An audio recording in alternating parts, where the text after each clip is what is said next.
Welcome to மகே maths class. நீ நம்ம என்ன பார்க்க போகிறோம்னா 6ஆம் வகுப்பு 2ஆம் பருவம் பட்டியல் லாபம் மற்றும் நஷ்டம். இதில் பயிற்சி 3.1ல் 4வது கணக்கு தான் பார்க்க போகிறோம். இதுக்கு முன்னாடி 4வது கணக்குலேயே மீதி உள்ள சம்மெல்லாம் போட்டிருக்கோம். அதோட லிங்க் டிஸ்கிரிப்ஷனில் இருக்குது, போய் பார்த்துட்டு வாங்க. இப்போ கணக்கு பார்க்கலாம். 4ல் ஃபஸ்ட்டு கணக்கு, 2வது கணக்கு, 3வது கணக்குலாம் இதுக்கு முன்னாடியே வீடியோ போட்டிருக்கோம், அதில் இருக்குது, போய் பார்த்துக்கோங்க. இப்போ 4வது கணக்கும் 5வது கணக்கும் இந்த வீடியோவில் பார்ப்போம். ஃபஸ்ட்டு 4வது கணக்கு பார்ப்போம். அடக்க விலை கொடுத்துருக்காங்க, குறித்த விலை கொடுத்துருக்காங்க, விற்பனை விலை கொடுக்கல, தள்ளுபடியும் கொடுக்கல, ஆனால் மட்டை 10ன்னு கொடுத்துருக்காங்க. இதை அப்படியே எடுத்து எழுதிக்குவோம். இங்கே அடக்க விலை 100ன்னு கொடுத்துருக்காங்க, அதை எடுத்து எழுதிக்குவோம். அடக்க விலை ஈக்குவல் டு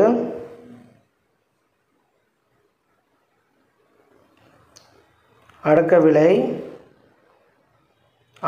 எவ்வளவு கொடுத்துருக்காங்க? 100. அடுத்து என்ன கொடுத்துருக்காங்க? குறித்த விலை எவ்வளவு? 120 கொடுத்துருக்காங்க. குறித்த விலை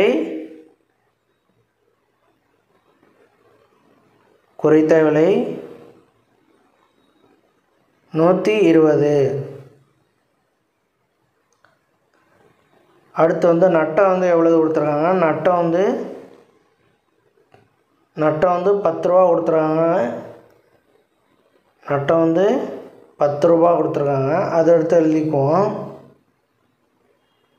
நட்டம் 10 ரூபா கொடுத்துருக்காங்க, அதை எடுத்து எழுதிக்குவோங்கண்ணா. இப்போ இதை மூணுத்தையும் வச்சுக்கிட்டு நம்ம விற்பனை விலை ஃபஸ்ட்டு கண்டுபிடிக்கணும். விற்பனை விலை கண்டுபிடிச்சதுக்கப்புறம் தள்ளுபடி கண்டுபிடிக்கணும்.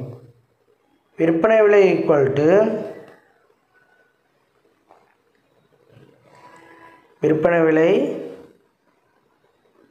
ஈக்குவல் டு குறித்த விலை மைனஸ் தள்ளுபடி. குறித்த விலை மைனஸ் தள்ளுபடி ஈக்குவல் டு குறித்த விலை எவ்வளவு? 120. அதை அடுத்து 120 அப்படியே எடுத்து எழுதிக்குவோம். தள்ளுபடி எவ்வளவு? தள்ளுபடி கொடுக்கவே இல்லை, அப்போ தள்ளுபடி எடுத்து அப்படியே எழுதிக்குவோம். தள்ளுபடி இதான் நம்ம விற்பனை விலைக்கு இப்போ வச்சுருக்குது. தற்போதைக்கு இதான் கண்டுபிடிச்சி வச்சுருக்கோம். அப்புறம் தள்ளுபடி கண்டுபிடிச்சிட்டு இதோ தள்ளுபடியோட விற்பனை விலை மைனஸ் பண்ணோம்னா ஆன்சர் கிடச்சிரும். நட்டம் ஈக்குவல் டு நட்டம் கொடுத்துறதுனால நட்டம் ஃபார்முலா யூஸ் பண்ணுறோம். நட்டம் ஈக்குவல் டு அடக்க விலை மைனஸ் விற்ற விலை. அடக்க விலை மைனஸ் விற்பனை விலை. அடக்க விலை என்ன கொடுத்துருக்காங்கன்னா 100 கொடுத்துருக்காங்க. அடக்க விலை 100, அதை அடுத்து இங்கே எழுதிக்குவோம். அடக்க விலை 100 கொடுத்துருக்காங்க. நட்டம் 10, அதை அடுத்து எழுதிக்குவோம். நட்டம் அடக்க விலை 100 கொடுத்துருக்காங்க, அதை அடுத்து இங்கே எழுதுவோம். அடக்க விலை 100, அதை அடுத்து இந்த இடத்துல எழுதிப்போம். மைனஸ் விற்பனை விலை தான் நம்ம கண்டுபிடிச்சி வச்சது. 120 மைனஸ் தள்ளுபடி. 120 மைனஸ் தள்ளுபடி ஈக்குவல் டு இந்த 100 அப்படியே இருக்கும். இந்த 100 அப்படியே இருக்கும். மைனஸ் இந்த 10 அப்படியே தான் இருக்கும். இந்த மைனஸ் அப்படியே தான் இருக்கும். இந்த 120ஓட மைனஸ் பெருக்கணும்னா மைனஸ் 120. இந்த மைனஸும் ப்ளஸ் ஆயிரும், ப்ளஸ் தள்ளுபடி. இந்த மைனஸை இந்த ப்ராக்கெட் உள்ளார பெருக்கணும்னா இதான் கிடைக்கும். இப்போ 100 அப்படியே தான் இருக்கும். இந்த தள்ளுபடி இங்கிட்ட வந்துடும். தள்ளுபடி அப்படியே தான் இருக்கும். இந்த 100 120 இந்த பக்கெட்டை வந்துடும். ஓகேவா? ஈக்குவல் டு இந்த பக்கெட்டு வந்துடும். அப்போ தள்ளுபடி ஈக்குவல் டு தள்ளுபடி ஈக்குவல் டு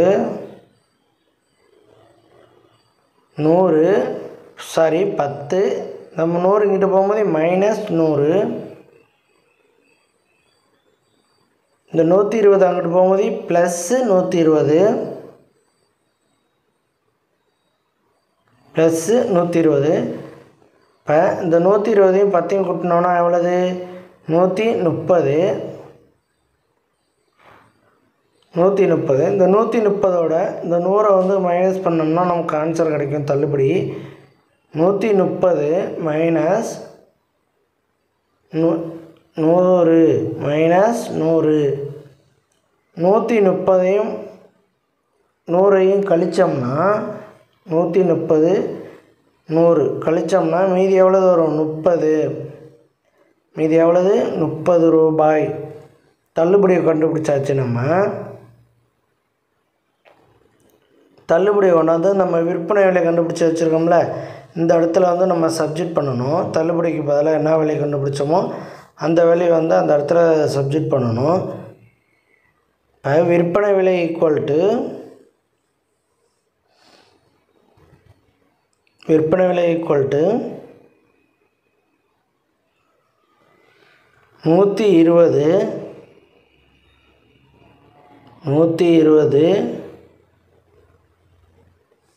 120 மைனஸ் தள்ளுபடி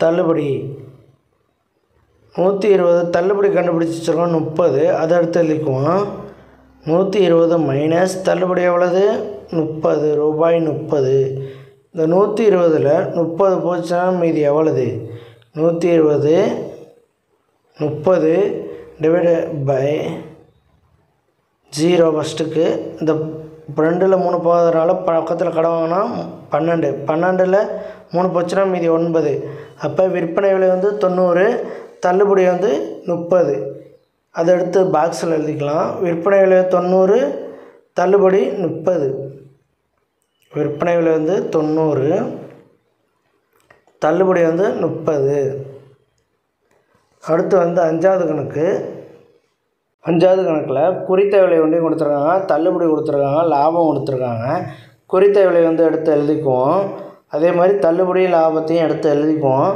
குறித்த விலை வந்து 120 எழுதியாச்சு தள்ளுபடி எவ்வளவு கொடுத்துருக்காங்கன்னா 10 கொடுத்துருக்காங்க அதையும் எடுத்து எழுதிடுவோம் அடுத்து லாபம் கொடுத்துருக்காங்க லாபம் ஈக்குவல் டு ரூபாய் 20 லாபம் வந்து எவ்வளவு 20 இது மூணுத்தையும் வச்சுக்கிட்டு நம்ம வந்து ஃபஸ்ட்டு விற்பனை விலை கண்டுபிடிக்கணும் விற்பனை விலை ஈக்குவல் டு குறித்த விலை மைனஸ் தள்ளுபடி குறித்த விலை மைனஸ் தள்ளுபடி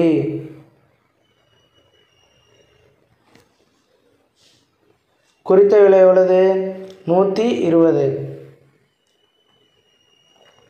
தள்ளுபடி எவ்வளவு 10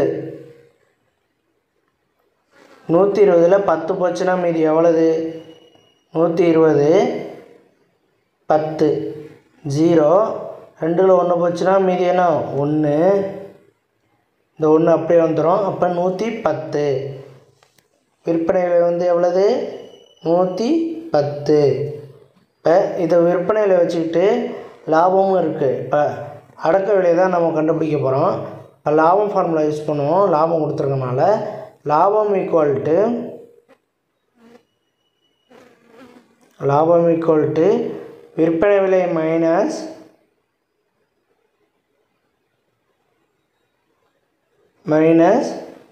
அடக்க விலை விற்பனை விலை எவ்வளவு அடக்க விலை எவ்வளவுன்னு எடுத்து எழுத வேண்டியதுதான் விற்பனை விலை எவ்வளவு 110 அதை எடுத்து எழுதிக்குவோம் அடக்க விலை கொடுக்கல அதை தான் கண்டுபிடிக்க போகிறோம் அப்போ அடக்க விலை அப்படியே எடுத்து எழுதிக்குவோம் அடக்க விலை லாபம் எவ்வளவு கொடுத்துருக்காங்க லாபம் வந்து 20 அதை எடுத்து எழுதிக்குவோம் ரூபாய் 20 ஈக்குவல் டு இந்த அடக்க விலை இங்கிட்டு வரும்போது ப்ளஸ்ஸாக மாறிடும், இந்த 20 இங்கிட்டு வரும்போது மைனஸாக மாறும். அடக்க விலை ஈக்குவல் டு ரூபாய் 110 மைனஸ் 20 ரூபாய் 20. 110ல் 20 போச்சுன்னா மீதி எவ்வளவு? 110 20 0 0க்கு 0 1கிட்ட 2 போகாது, அதனால் பக்கத்தில் ஒன்று கடன் வாங்கினா 11. 11ல் 2 போச்சுன்னா மீதி எவ்வளவு? 9. அப்போ 90 ரூபாய். அடக்க விலை எவ்வளவு? 90. இந்த அடக்க விலையும் கண்டுபிடிச்சாச்சு, விற்பனை விலையும் கண்டுபிடிச்சாச்சு. இது ரெண்டுத்தையும் எடுத்து இந்த அட்டவணையில் வந்து நம்ம எடுத்து எழுதணும். அடக்க விலை வந்து 90, விற்பனை விலை வந்து 110. விற்பனை விலை வந்து 110, அதை எடுத்து இங்கே எழுதுவோம். அவ்வளோதான் இந்த கணக்கு. நம்ம இந்த பாக்ஸ் எல்லாம் ஃபில் பண்ணியாச்சு. அவ்வளோதான் இந்த கணக்கு. நெக்ஸ்ட் வீடியோவில் பார்க்கலாம். இந்த வீடியோ பிடிச்சிருந்தால் லைக் பண்ணுங்கள், ஷேர் பண்ணுங்கள், சப்ஸ்கிரைப் பண்ணுங்கள், அந்த பெல் பட்டனையும் கிளிக் பண்ணுங்கள். அப்போ தான் நம்ம போடுற வீடியோ உடனுக்குடன்